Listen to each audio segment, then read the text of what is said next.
ఉండిపోవడంతో ఇక్కడి ప్రజలు పడుతున్న ఇక్కట్లు అన్నీ ఇన్ని కావు.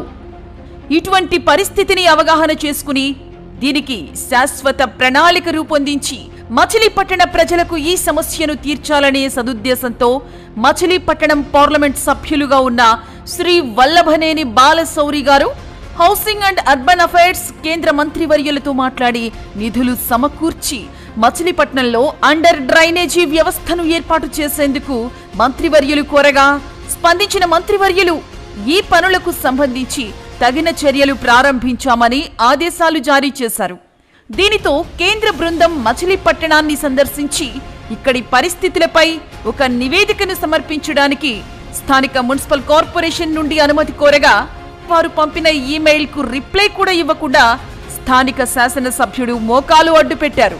బందరు ప్రజల కష్టాలు తీర్చటానికి మేము ప్రయత్నిస్తుంటే సంతోషంగా సహకరించాల్సింది పోయి ఇలా స్వార్థంతో బందరు అభివృద్ధి చెందకూడదు అనే దురుద్దేశంతో స్థానిక ఎమ్మెల్యే అడ్డుపడిన తీరు చూస్తే ఆశ్చర్యం కలగక మానదు.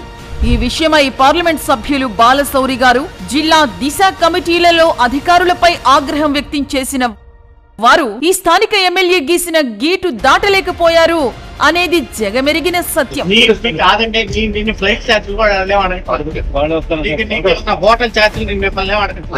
వాళ్ళు వచ్చి ఢిల్లీ నుంచి ఇక్కడ ఉన్నటువంటి పరిస్థితి సముద్రానికి భూమి కనెక్షన్ పరిష్కరిస్తాం, మేము డబ్బులు ఇస్తామని చెప్పి మీకు లెటర్ రాస్తే మీరు మీకు పెట్టుబడి లేదు, రూపాయి ఖర్చు లేదు, దానికి రిప్లై ఇవ్వకుండా 6 నెలల నుంచి ఎందుకంటే మచిలీపట్నం ప్రజలంటే మీకు పాపం అయింది.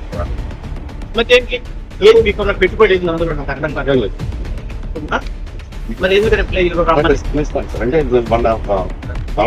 ఆఫీస్ లో కూర్చొని 2 నిమిషాలు టైప్ చేసేదానికి నేను రమ్మనే దానికి నాకు అర్థం కాదు. ఏంటంటే పెట్టుబడి అవసరం లేదు, శ్రమ అవసరం లేదు, అప్రూవల్ అవసరం లేదు. ఏంటి సమస్య ఏంటి?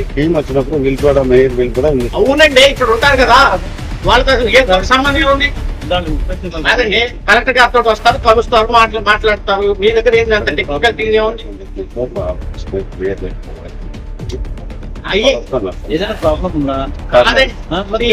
మేయర్ గారో లేకపోతే ఇంకొకరికో సంబంధించిన అంశం కాదు కదా ఇది సంబంధించి. మీరు కనీసం వేయకుండా మేయర్ గారు ఇంకొకళ్ళు మేయర్ గారికి ఇంకొకటి రమ్మని బాగా వచ్చినప్పుడు 6 నెలల నుంచి మీరు దొరకట్లేదా మీకు?